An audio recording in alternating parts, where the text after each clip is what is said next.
So now what we will learn about is diffusion. Diffusion means to diffuse.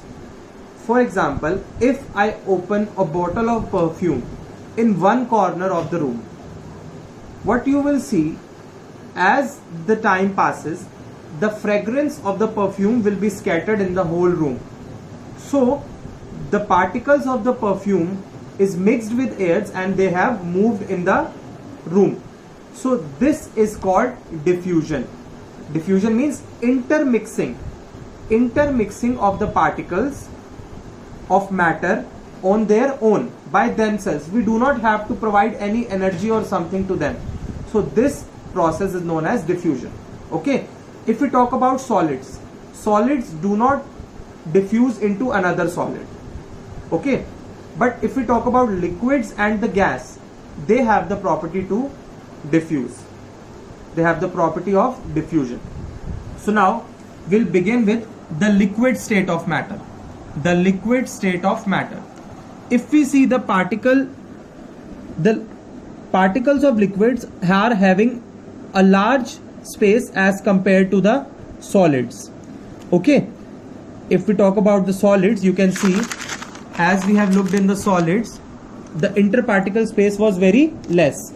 But if we talk about liquid, it has large interparticle space of between them. So now let us learn about the properties of liquid. They do not have a fixed shape but have a fixed volume. Means liquids do not have a fixed shape but have a fixed volume.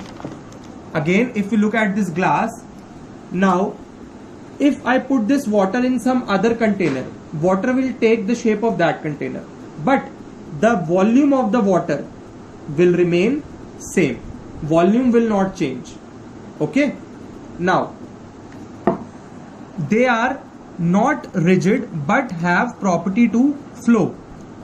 They are not rigid means they are not having a particular shape. We can compress them and have the property to flow. Means this water, if I spill it, can you see, they have a property to flow. They can flow. Okay, now they have the property of diffusion due to large interparticle space than solids.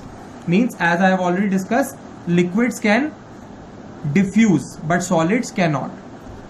The rate of diffusion increases with the increase in temperature.